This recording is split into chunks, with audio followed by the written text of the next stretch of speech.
Thank you very much. Thank you, first of all, for the invitation to talk to you today, and thank you also to everybody who's spoken so far for a very, very stimulating series of talks. I hope I can add to that a little in this challenging post-lunch slot.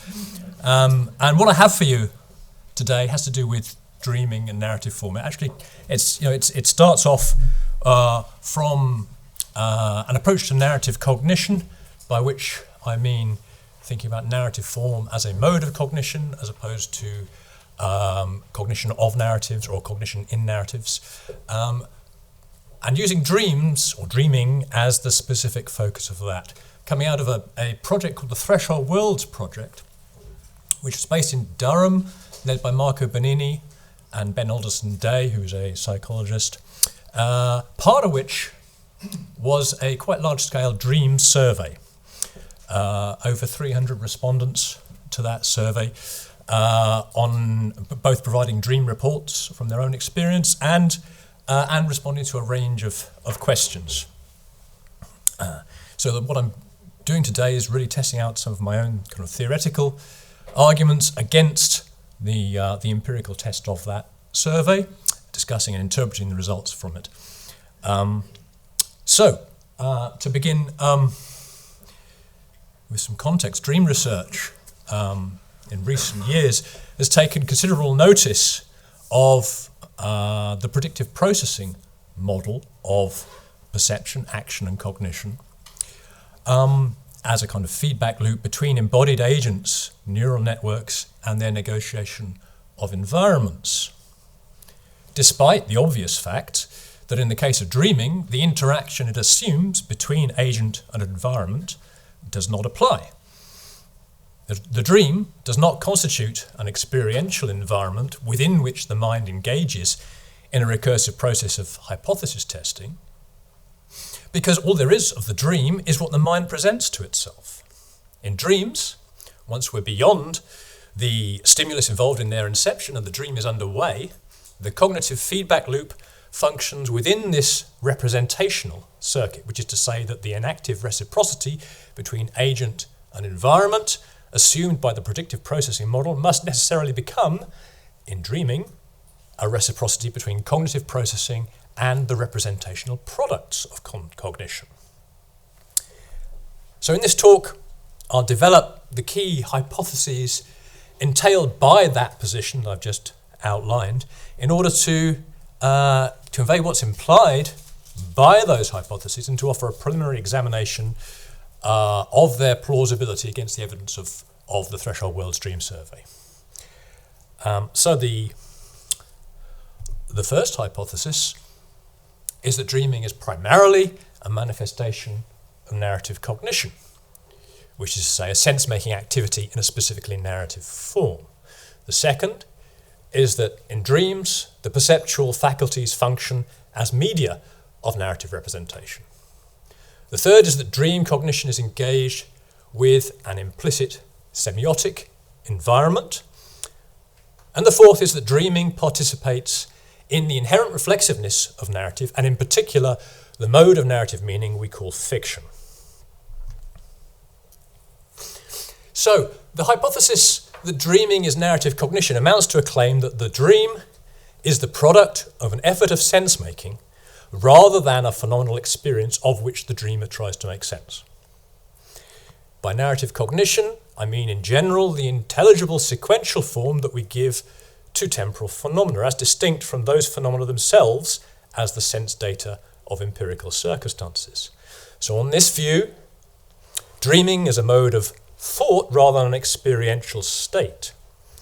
Now, questions 14 to 22 in the dream survey probe the extent to which respondents to that survey themselves recognize features of narrative form in the dream they've reported.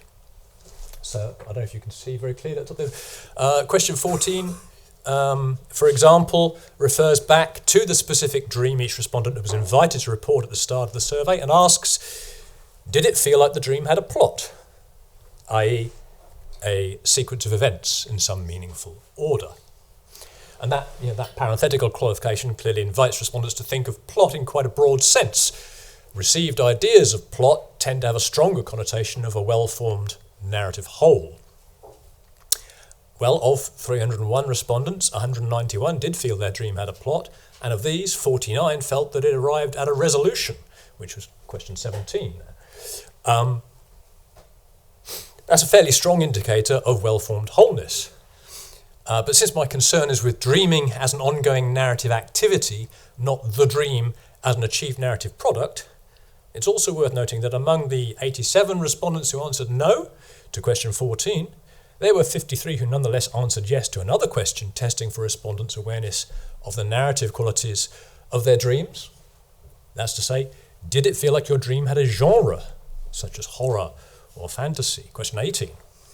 Even among the 57 respondents who replied no to questions 14 and 18, there were 31 who made overt reference to narrative features elsewhere in their answers. At a very basic level, all the dreams reported in the survey upon inspection concern events rather than, for example, non-temporal imagery or abstract temporal phenomena, for example, musical composition, which is a kind of dreaming sometimes reported, especially by musicologists.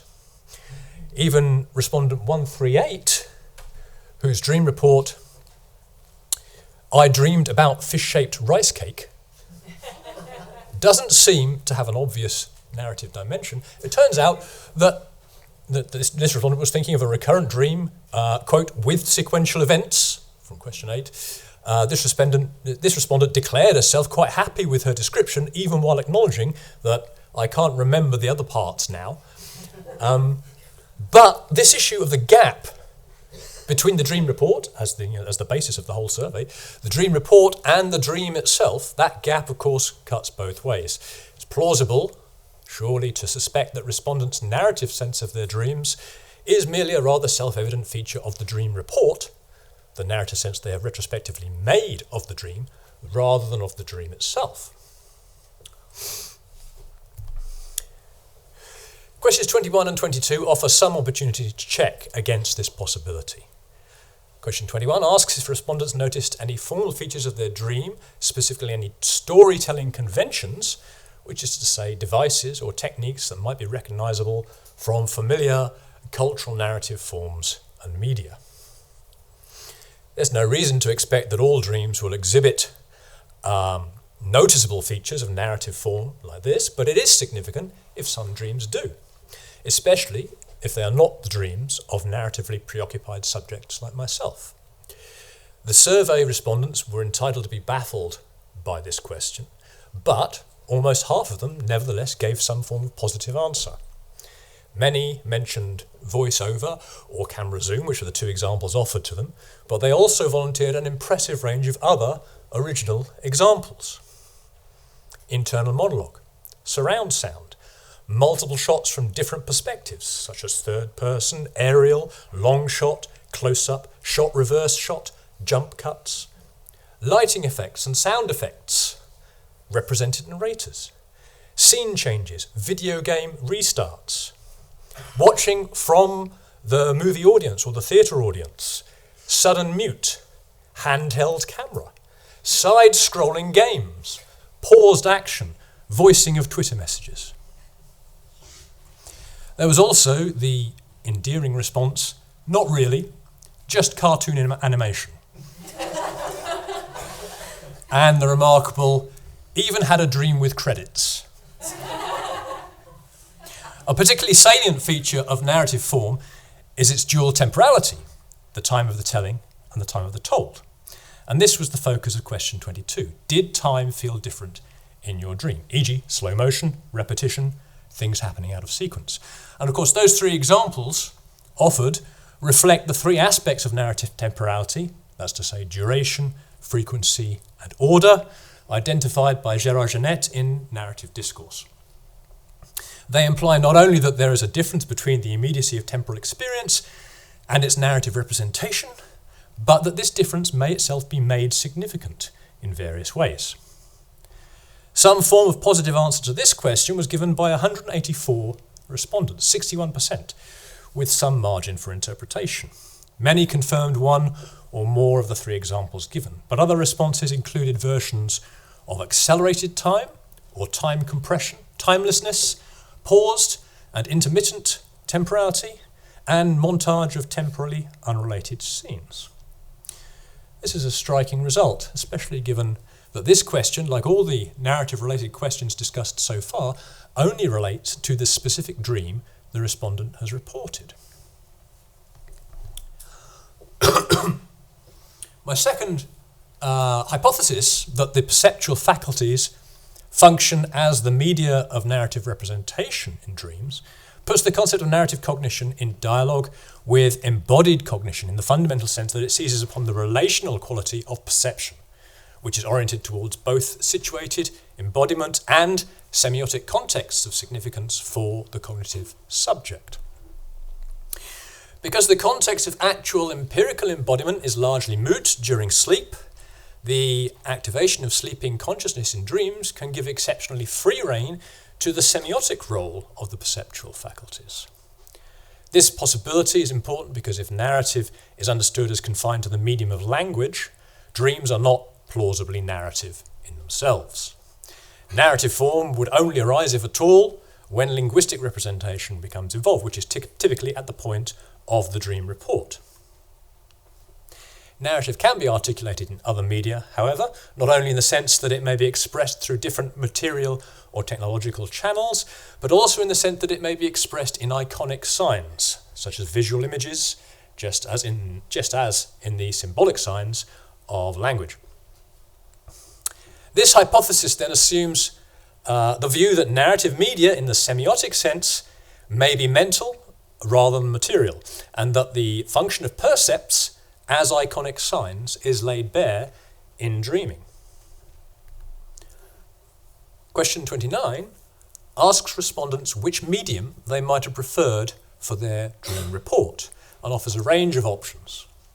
It's no great surprise that respondents showed a strong preference for film, chosen by 123. This was followed by 46 for TV show and 45 for animation. Visual imagery tends to dominate in dreams, along with acoustic imagery, and the semiotic channels of these technological media most closely align with the dynamic operation of those perceptual faculties. The foregrounded artifice of animation makes its popularity here interesting. Perhaps as noteworthy is that 11 respondents chose poem, 5 chose sculpture. These appear to be choices that firmly subordinate representational considerations in favour of an emphasis upon the affective, figurative and perhaps aesthetic qualities of the dream. They're few, but more than might have been expected, and they testify to a sense of the dream as a work of creative signification. To the extent that respondents took this question to be about reducing the discrepancy between the dream report and the dream itself, their answers privilege a sense of the dominant channels of perception as distinct from an experiential conception of dreaming.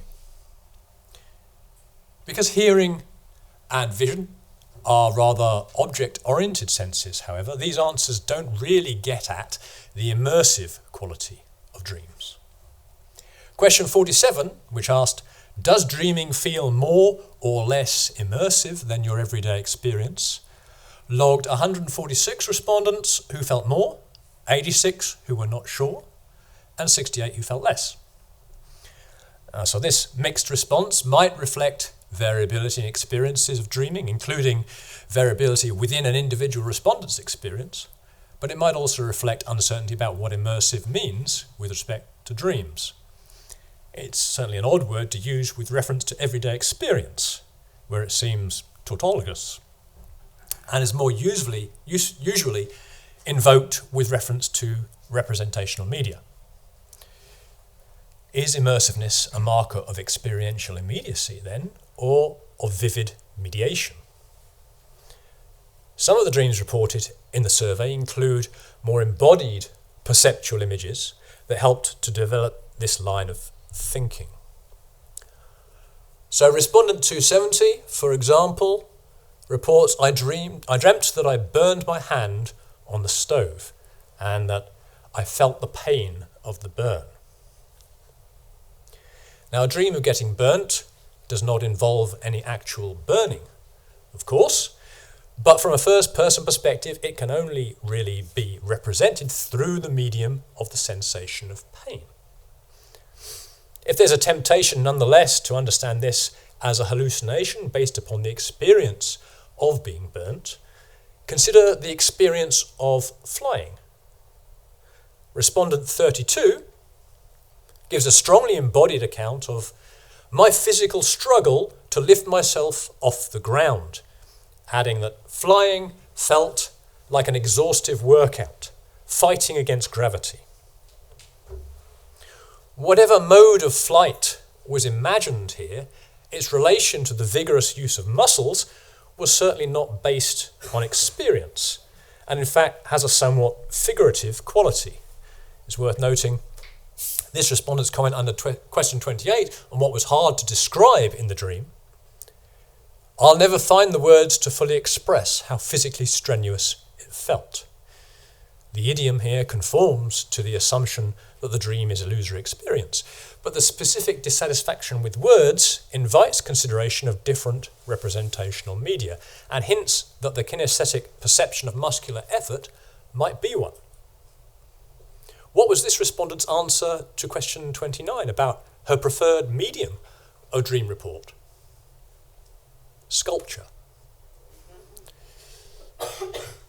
Or again, consider the dream of respondent 7, in which she describes giving birth to 2 puppies as a surrogate for her dog, who at the time of the dream was soon to be spayed. The dream involved a strong sense of her own body, including labour pains and contractions and the physical sensation that I was finished. Towards the end of the dream, she reports that suddenly it felt quite strange that I had given birth to puppies. She was, she says, maybe aware that it was a dream. In question 25. And she identifies a possible source for the concept of the dream in a documentary about surrogate mothers that she had watched. Nonetheless, she also reports that dreaming for her feels more immersive than everyday experience. Immersion, then, even in this case with an exceptionally strong sense of embodiment, seems to better align with intensity of bodily representation than it does with hallucinated experience. Given the premises that dreaming is a mode of narrative sense-making and articulated in the media of perception, it follows that the dream is a purely attentional phenomenon. Dreaming is just the experience of what the mind presents to itself, not an experience occurring within a larger virtual environment. There is no hallucinated experiential context beyond the dream's particulars. Instead, according to my third hypothesis, it unfolds within a semiotic environment or an implicit context of meanings. Dreaming is a cognitive process in dynamic relation with the semiotic context implicit in its inception, as it appears to the dreamer in relation to whatever global cognitive environment is accessible under the compromised conditions of sleep mentation. The context of meaning here is not to be understood as confined to propositional meaning, still less to a dream message or thought, but as encompassing the full range of significance, including direct implication, associative connotation, and affective resonance. Some preliminary support for this hypothesis in the survey concerns its negative claim that the dream does not take place within an experiential environment or world.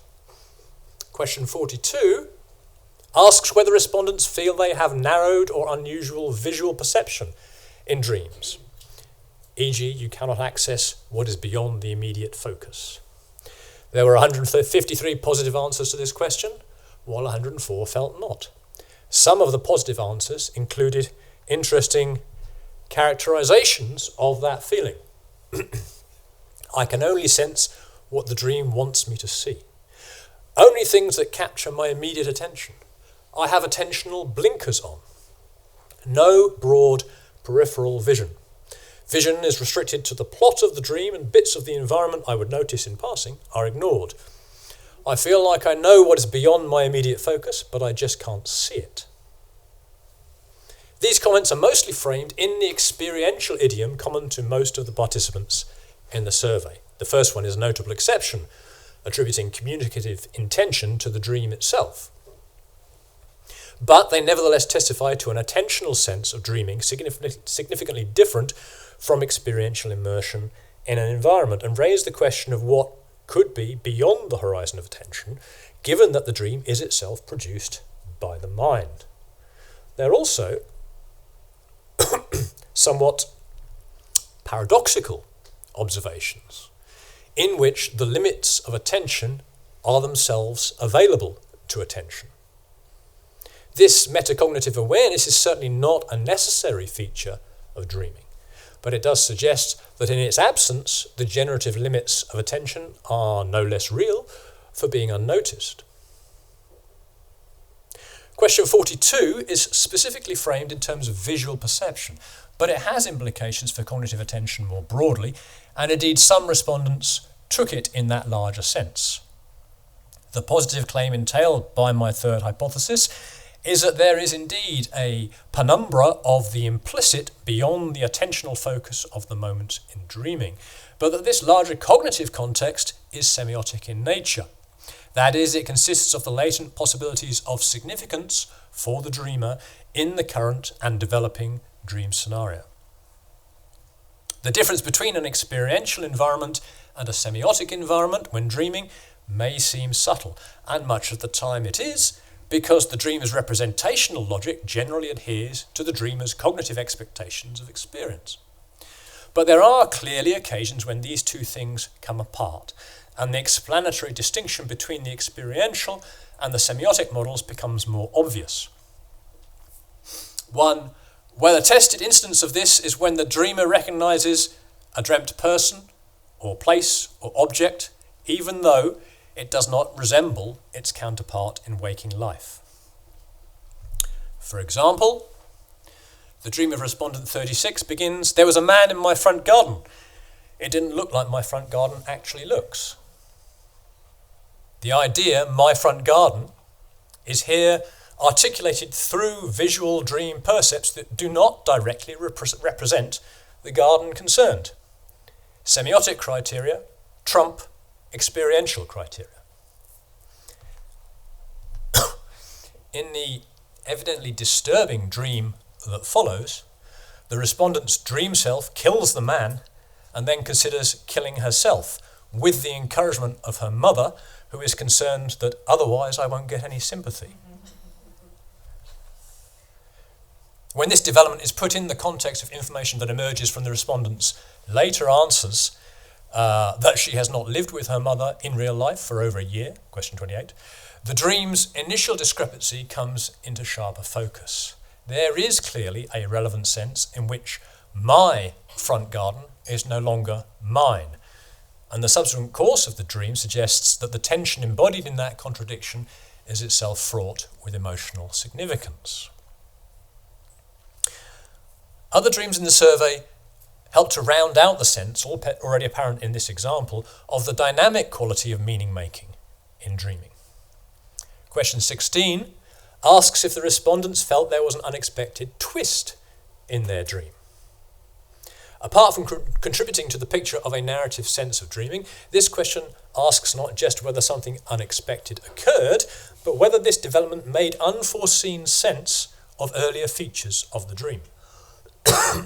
For 106 respondents, this did apply to their dream, and there are clear examples in the dream reports themselves.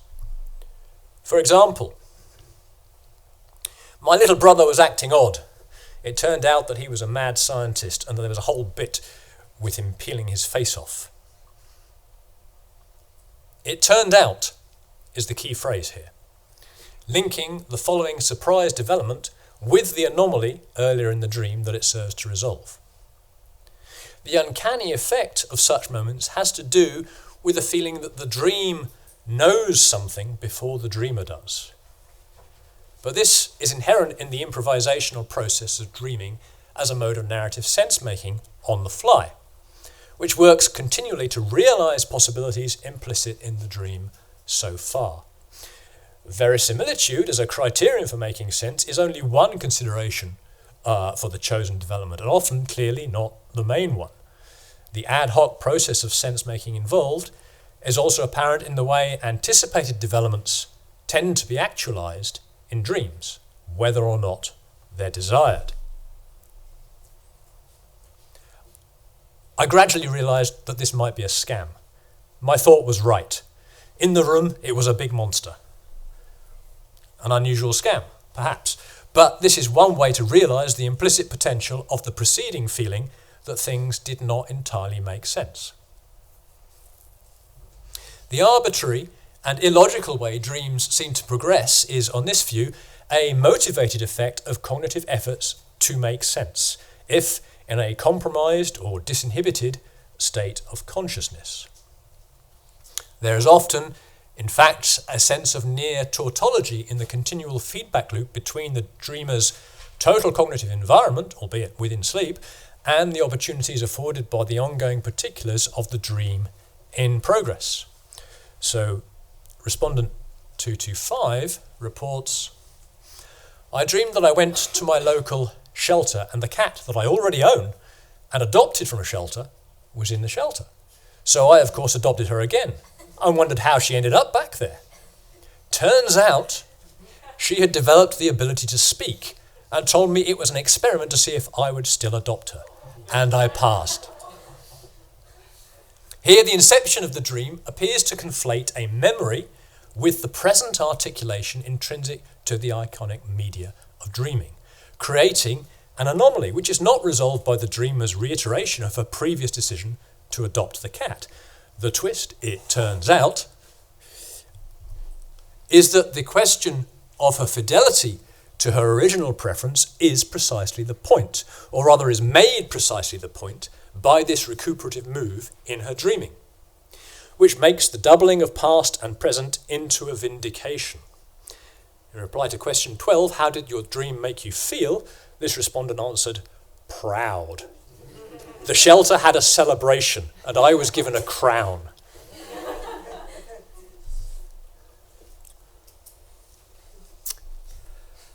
I've already hinted at some of the ways in which the reflexive potential of dreams is apparent from the dream survey, and this reflexiveness is the first step towards affirming my fourth hypothesis, which is that dreaming participates in the inherent reflexiveness of narrative, and in particular the mode of narrative meaning we call fiction.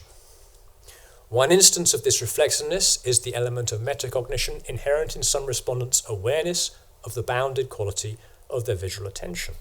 Another manifestation, much more basic and general, is the way in which the implicit connotations of any sense-making effort by the dreamer themselves become the occasion or provocation for a further sense-making effort. To the extent that the dynamic feedback loop inaugurated here sustains representationally continuous imagery, it produces the second-order temporality that defines narrative. That is, its rolling generation of a represented time conceptually distinct from that of the representing act. As with respondent 225's cat dream, this is not, in iconic media, a matter of tense.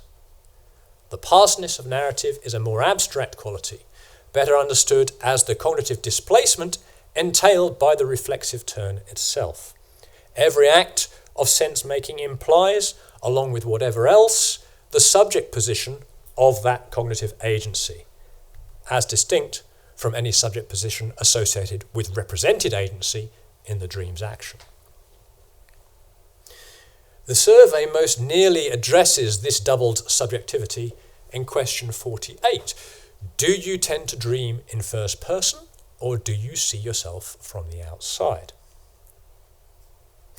The conventional distinction between first and third person perspective is not equivalent to that between the dreamed and dreaming self, but it is a good place to start. First person was chosen by 175 respondents.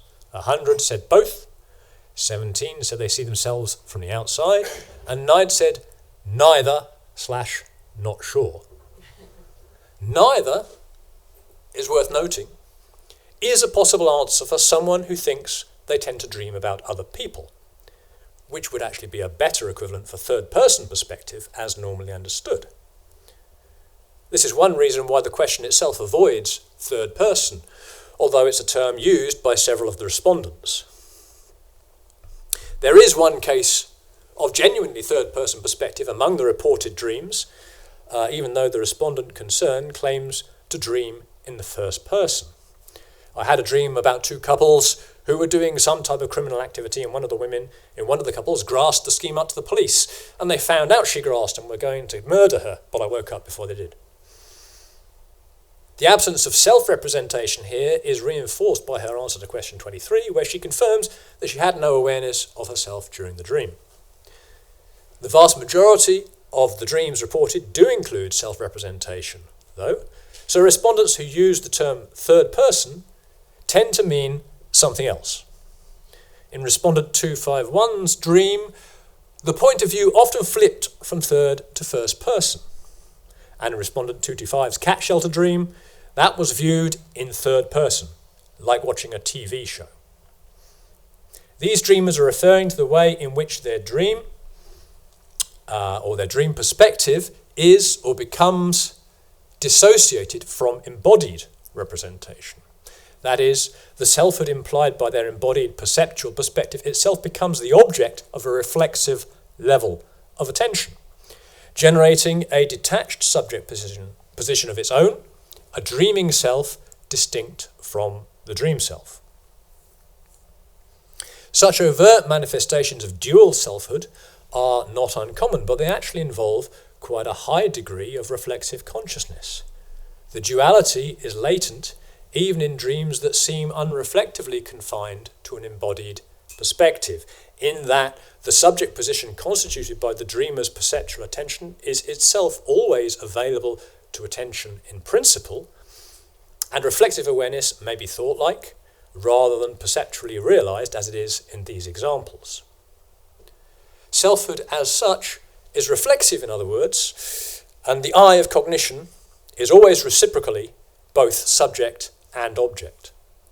And the internal semiotic circuit of dreaming tends to give it particular prominence. There are nuanced instances of this duality elsewhere in the survey. Respondent 13, for example, thinks that she dreams from both internal and external perspectives. And that in her dream it feels like, quote, like I am myself, but am also watching myself. Although the dream report itself gives no indication of such duality. I poured myself some milk from the fridge, then realised that I'd used my housemate's milk. Then I poured some of my own milk back into his carton to replace it. Suggestively, though, in response to question 29 about alternative media of dream report, her preference was for a play, a kitchen sink drama, presumably. The choice nicely incorporating not only the duality of performance and audience, but also the more intimate duality of actor and character. Respondent 274's dream, by contrast, actually thematicizes reflexive selfhood. She comments that even though I was in the dream, I was watching from behind myself. The whole thing was very cinematic, succinctly characterizing the external but closely aligned perspective of the standard cinematic over-the-shoulder shot, or OTS. In the dream, she's alone in a room of mirrors, despite which she only saw one reflection of me, rather than the usual stretching on forever effect you get with multiple mirrors. As she looks at herself, her body begins to fractalize, so that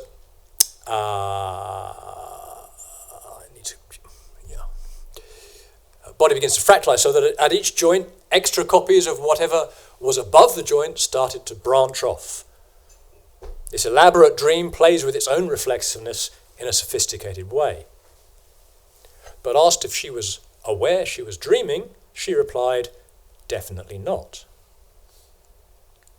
My broader point is that reflexiveness is a pervasive quality of dreaming, much more general than the overt metacognitive awareness that you are dreaming, which is itself evidently more general than the experience of lucid dreaming, at least as that concept is understood by many of the survey's respondents. Of the 87 respondents who said they never have lucid dreams, which is question 60, 34 nonetheless said that they were aware they were dreaming, or may have been, in the specific case of the dream they had reported. A further 15 could not confidently deny they had any such awareness. That leaves 38 respondents who categorically deny experiencing any awareness or lucidity. And what are we to think when one of the dreams reported by one of that number is a cartoon animation of the Disney character Aladdin being eaten alive by rats? One axis of reflexiveness intrinsic to dreaming is the way in which cognition, in the absence of any manifest empirical environment, necessarily turns back upon the material of its own semiotic environment. That is, the context of meaning implicit in its inception, serving as the dream's premise, and then the continually emerging context of meaning generated by the mind's own dream narration in process. This improvisational feedback loop makes dreaming a form of cognitive fiction. It's a narrative mode in which the sense-making activity privileges the relation of its particulars to the domain of meaning rather than their pragmatic accountability to facts or empirical phenomena. To call dreams fictions in this sense is not simply to say they are untrue or refer to unreal worlds, but that is not why literary fictions are fiction either. Fictionality, on this account, is not a referential category, but a rhetorical one.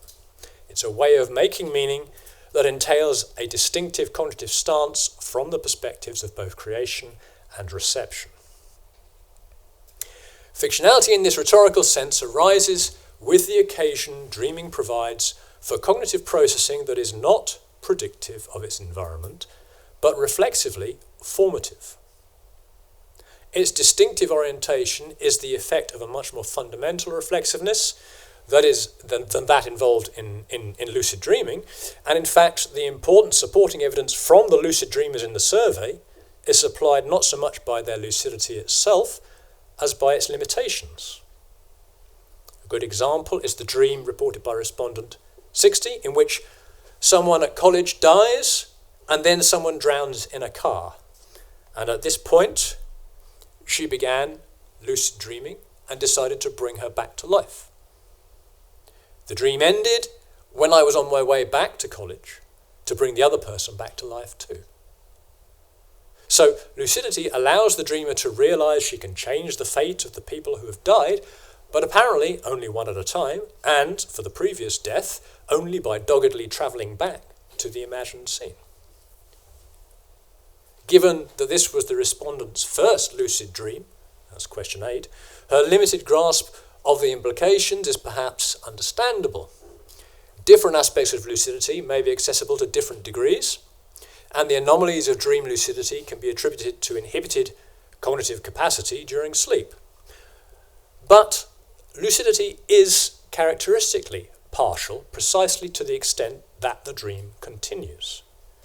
To stay on the cusp between non-lucidity and wakefulness, the dreamer needs to maintain a delicate balance, part of which certainly involves a continued ascent to the cognitive mode of dreaming, to the idiom of dream creativity. There are suggestive instances of such compromises in the survey. Respondent 173 dreamt of an old man wandering around during lockdown. Although he was aware he was dreaming, he, quote, worried about the old guy anyway. Question 23. And continued the dream on its own terms. I didn't try to go off script or change what was happening. That's question 26. Similarly, respondent 228 records a dream like a well-scripted horror movie in which he has to keep thinking in order to fend off the approach of a monster.